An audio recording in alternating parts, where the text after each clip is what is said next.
What's up, everybody, and welcome to a huge news recap. I mean, this is major gaming news, and we got to talk about it. Microsoft has purchased Activision Blizzard for $68.7 billion. I mean, this is the biggest gaming deal in history right now. This is like when Microsoft bought Rare in the early 2000s, how big this is. Because Activision, well, it's actually bigger than that, because Activision is not just a developer. They're a publisher as well. They're such a big company that they're publicly owned and traded on stock markets and all that. But the reason why we got to talk about this is because I think you guys don't know or remember how many IPs Activision Blizzard owns. Yes, they own Call of Duty, right? And we all know Blizzard has World of Warcraft. Well, Diablo 4 is supposed to come out this next year. What's going to happen with that? Overwatch 2, the biggest gun game from like 2016 to 2018, is supposed to come out this year in 2022. And what's going to happen now? Because usually when these companies buy these, when another company buys out another company, a lot of projects usually get delayed. They usually bring in-house guys, or they switch teams around. Some people are let go and all that. So what's going to happen with all the promises that Blizzard was talking about, that Overwatch 2 is coming, and more development news? Is everything going to be put on hold? Is it going to be delayed? Like, these are big things we need to talk about. The other things, here's two shocking things that I just realized when I was doing my research. Spyro the Dragon and Crash Bandicoot are now owned by Xbox. Okay, they obviously, we know that Sony doesn't own them, but they're owned by Activision now. Skylanders, technically, always been Activision, but they own now Crash and Spyro. So every game we're gonna get from there, like, yes, Toys for Bob did the development for one thing, and I said, Toys for Bob, and I actually can't remember. Oh no, and Vicarious Visions, which if we can remember, Blizzard bought Vicarious Visions a few months ago.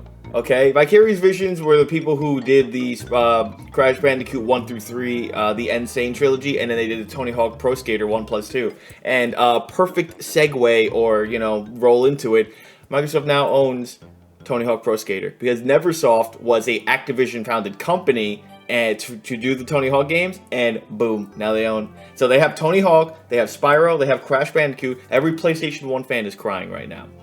Okay, last but not least, they also own a few other games, such as DJ Hero, I believe Guitar Hero now as well.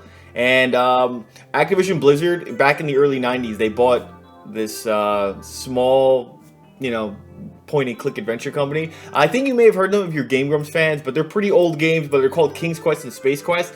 Activision was the owner of them. Now Microsoft owns all these things. So you have to realize how many IPs that Microsoft just got. I mean, Call of Duty in itself is multi-billion dollar IP. I mean, everybody knows Call of Duty. It's Call of Duty Shoot 'em Man, everybody knows it. But with Microsoft owning these now does that really change? Is that going to change the development cycles for a lot of these things? I mean, this is not just buying a small studio, or well, I just found out Microsoft doesn't own Studio MDHR, which is the creators of Cuphead. But those are founded by two brothers. This is different from Microsoft going to them, buying them out, and then giving them a team or resources. This is a company that's been doing this for 20 plus years and doing it well. So what's going to happen? Honestly, I don't think much is going to happen. And I that's not like a bad thing, like, oh, well, this guy thinks nothing's going to happen. That's not how company mergers work. Obviously, like I said before, they bring in a lot of their own guys. Some guys are let go. They get transferred to other teams. But we have to remember that this is not just buying out a small studio. And you can't make fan bases angry as well. That's just bad consumer marketing.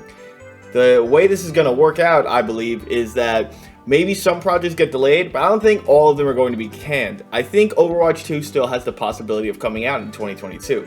I think that it's kind of Activision Blizzard's only 2022 thing. I mean, there was a lot of promises and guarantees it was going to be ready, because the new Overwatch League season, so OWL for those who aren't, perversed in Overwatch and all that, Overwatch League guaranteed that their whole new season was going to be played in Overwatch 2. And while there is a lot of money in Overwatch League, they were losing a lot of sponsors, so there's not as much money into it anymore. An important thing to know, though, is that Microsoft they didn't really have anything to do with Overwatch. They had something to do with the clone Paladins, I believe. And with Paladins, this goes back to their Mixer failure. They had a special Paladins League, special Paladins tournaments nearly every week and every month.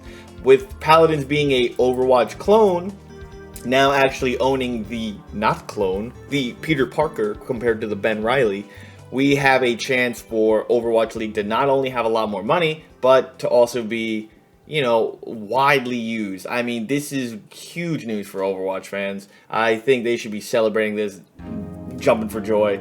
I mean, I'm super happy about it. I used to go on Mixer sometimes. You know, I usually did it to make fun of it, please. But they would always have Paladins and a Paladins League on the front page and showing off these tournaments and stuff.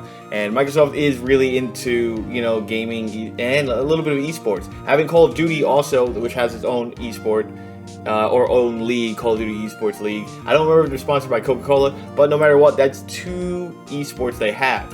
Obviously, they have to keep the servers running. They have to have guys who are doing World of Warcraft. And Xbox has never really had this MMO kind of thing. Like, yes, they have Elder Scrolls Online, but that's more of a Bethesda thing. And I believe Bethesda's been handling most of that. So we have to see what's going to happen with Microsoft, with old Blizzard developers. Are they going to keep most of their guys? I know they announced they're going to keep like a few high-level guys, like their CEOs and presidents and all that.